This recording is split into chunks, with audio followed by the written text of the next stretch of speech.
जय आदिशक्ती. मी राधा दत्तात्रय जंगले जीवनातील सत्य या यूट्यूब चॅनलमध्ये आपणा सर्व बंधू आणि भगिनींचं सहर्ष स्वागत करत आहे.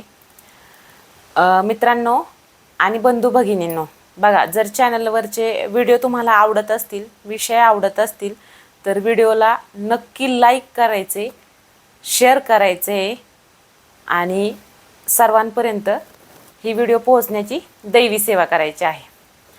आजचा विषय आहे आपला देवादिदेव महादेव यांचे अवतार श्री मार्तंड भैरव आणि आदिमाया आदिशक्ती जगज्जननी जगदंबा किंवा मग इतरही अनेक देवी देवतांचे, जेणेकरून जे स्त्री आणि पुरुष तत्व आहेत यांची आपापसातील नाते काय. चला तर मग बघा, आता हा विषय संचाराशीही निगडीत आहे. हा विषय जनसामान्यामधील चर्चेशीही निगडीत आहे आणि आपली समज काय झालेली आहे या विषयावरती याच्याशीही निगडीत आहे. चला तर मग पहा, जेव्हा आपल्याला काही दैवी कार्यक्रम असतो किंवा आपल्या घरी जागरण गोंधळ असतं किंवा काही विधी असतात, जर समजा जागरण गोंधळ असेल किंवा दैवी अन्य कार्यक्रम असतात, त्यावेळेस आपल्या घरी जागरण गोंधळात खास तर आईची, जगदंबेची आणि देवाची म्हणजे खंडोबाची किंवा भैरव, म्हणजे थोडक्यात आपले जे कुळदैवत आहेत, आपल्या कुळाला जे कुळदैवत आहेत त्यांची आपण गादी भरतो. म्हणजे थोडक्यात स्त्री तत्व आणि पुरुष तत्व अशा दोन्हीही गाद्या भरल्या जातात आणि त्यानंतर मग कार्यक्रमाची सुरुवात होते. किंवा कोणतंही मानपान असेल किंवा काही लग्नाचंही कार्य असेल तर आपण आपल्या कुळदैवताला मानपान देतो. तर कुळदैवत बघा नेमके कोण कोण असतात.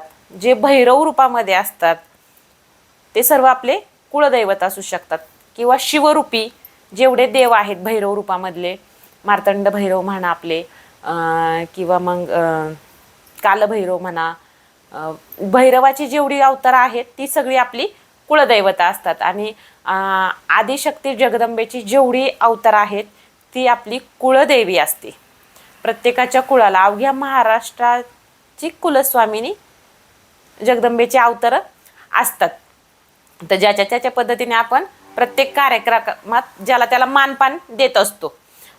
चला, विषय आपला असा आहे की आदिमाया आदिशक्ती आणि आपले मार्तंड भैरव, खंडोबा, जेजुरीचे, वाकडीचे, पालीचे हे जे ठिकाणं आहेत देवाचे, ह्या प्रत्येक ठिकाणी किंवा मग अन्य आपले जे ज्योतिबा आहेत, भैरोबा आहेत, बिरोबा आहेत, हे जे सगळे देव आहेत किंवा आई जगदंबेचे जेवढे शक्तितत्व आहेत, जेवढे 3.5 पीठामध्ये किंवा अन्य ठिकाणाचे जे शक्तिपीठ आहेत त्यांच्याविषयी आपण त्यांच्या नातेसंबंधामध्ये बोलणार आहोत.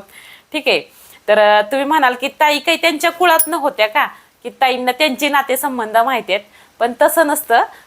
काही गोष्टी त्यांच्या कुळात घुसायची आपल्याला गरज नाही. आपल्या ज्ञानात जेवढी, म्हणजे आपल्या ज्ञानाला जेवढं अनुसरून आहे त्यानुसार मी सांगते किंवा मला जेवढं अवगत आहे माझ्या गुरुकृपेने, तर मी तुम्हाला त्या ज्ञानाशी आज परिचय करून देणार आहे. तर बघा, आपण वारंवार असं म्हणत असतो, जेव्हा आपल्या गादीवर जागरण गोंधळाचा कार्यक्रम असेल घरी आपल्या किंवा इतर ठिकाणी कुठं कार्यक्रम असेल किंवा कोणतेही दुसरे कार्यक्रम असेल तर आपण आपल्या कुळदैवतांना मान हा देतच असतो.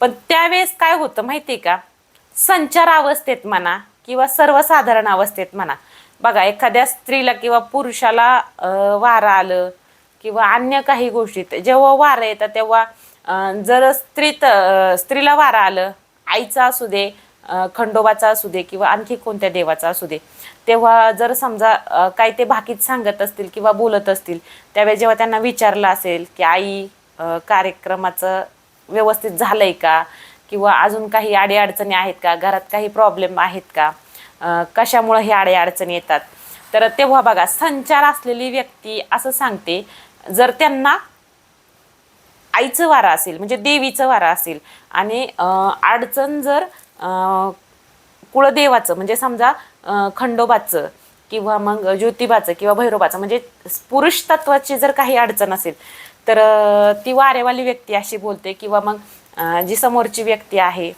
सुज्ञ अवस्थेत असेल तरीही ती तशीच बोलते.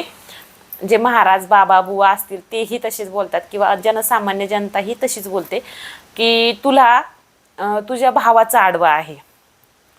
जगदंबेचा संचार असेल तरचा, की तू तुझ्या भावाच्या ठिकाणी गेली नाही. आता भाऊ म्हणजे नेमका कोण, तर खंडोबा. कोण बोलतंय? आई तुळजाभवानीचं वारा आलेला आहे, आई रेणुकेचं वारा आलेलं आहे, आई कोल्हापूर निवासिनी महालक्ष्मीचं वारा आलेलं आहे. ती बोलते की तुझ्या भावाची आड आहे, अडचण आहे, म्हणून हे राहिलेलं आहे. त्याच ठिकाणी जर खंडोबाचं वारा आलेला असेल किंवा ज्योतिबाचा असेल किंवा दुसऱ्या देवाचा असेल तर तो सांगतो, आईची परडी भरलीस का, आईची ओटी भरलीस का, माझ्या बहिणीचा मानपान दिलास का, माझ्या बहिणीला तू कधी गेली होतीस. ठीक आहे, म्हणजे थोडक्यात आपल्याला हा चेष्टा किंवा आपण त्यांच्यावर टीका नाही करत आहोत, पण असं बोललं जातं. असं बाकी त्यांच्यामध्ये देवाचा संचार आल्यावर किंवा सुज्ञ अवस्थेत संचार नसतानाही ते आपल्याला असं सांगतात. एक लक्षात घ्या, असू द्या जर वाऱ्यावाली व्यक्ती भानावर नसेल कदाचित, पण जेव्हा आपण सुज्ञ अवस्थेत म्हणजे जागरूक असतो, आपले कान नाक डोळे सतर्क असतात, त्यावेळेस आपण चांगल्या अवस्थेतील व्यक्ती सुद्धा, एखादी गादीधारक म्हणा, एखादे बाबा बुवा सुद्धा असे म्हणतात की तुझ्याकडून भाऊ बहिणीची सगळा मानपान द्यायचा राहून गेलाय, तू तू तू भाऊ बहिणीचे काय जे असेल, देवीची ओटी नाही भरली किंवा भावाला गेला होतास का, असं म्हणजे बऱ्याचशा गोष्टी होऊन जातात. तर मला सांगा, मी आता ह्यांच्यातली नाते क्लिअर करते. ठीक आहे, तुमच्या माहितीनुसार किंवा माझ्या ज्ञानानुसार मी तुम्हाला चर्चा करते ह्या गोष्टीशी तुमच्याशी. तर पहा, जर शिव आपण मार्तंड भैरवाला म्हणजे खंडोबाला साक्षात शिवांचं रूप मानतो नव्हे, ते आहेतच. ठीक आहे, जेवढे भैरव रूप आहेत ते सर्व कुणाचे रूप आहेत, ते शिवशंभूंची रूप आहेत. आणि जेवढी देवीची रूपं आहेत तर ती कुणाची आहेत, आदिमाया आदिशक्ती जगज्जननी जगदंबा म्हणजे साक्षात माता पार्वतीची. तर बघा, जर जे पुरुष देवता आहेत कुळाला असणारे ते जर शिवांची रूपं आहेत आणि आई जगदंबाची बाकीची स्त्री रूपं आहेत, तर हे नातं कसं बरं भाऊ बहिणीचं.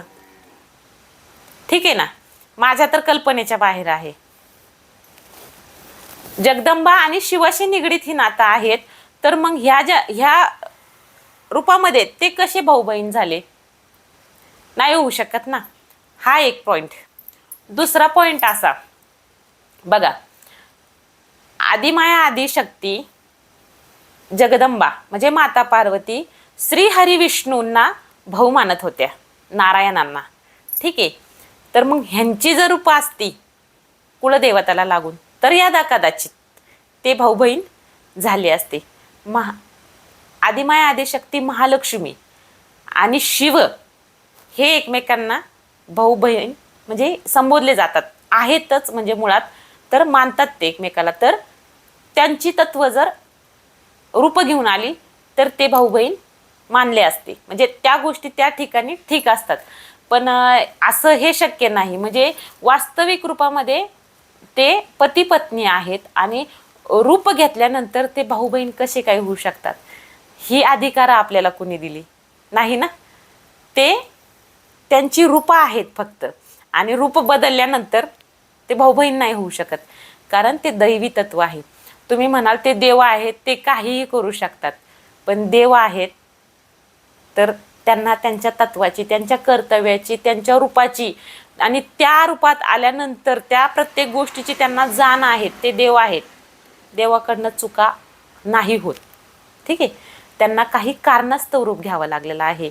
काही घटना घटित होण्यासाठी परमेश्वराला वेगवेगळ्या रूपामध्ये अवतरित व्हावं लागलं आहे आणि ते कार्य पूर्ण झाल्यानंतर ते विलुप्त झालेले आहेत वेगवेगळ्या पद्धतीने. का तर ह्या भूतलावरती, ह्या पृथ्वीवरती, ह्या सृष्टीमध्ये जी व्यक्ती जीव घेते, जन्म घेते, त्या व्यक्तीचा अंत होणं निश्चित आहे.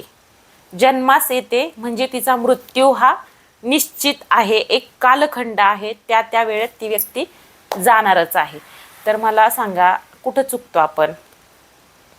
ज्या गोष्टी हयातच नाहीत किंवा ज्याला कशाचा आधारच नाही, कुठल्या शास्त्रात, पुराणात किंवा ग्रंथातही असं नमूद केलेलं नाही ना की आपले कुळदैवत जेजुरीचे खंडोबा आणि आदिमाया आदिशक्ती जगदंबा हे एकमेकाचे भाऊ बहीण आहेत.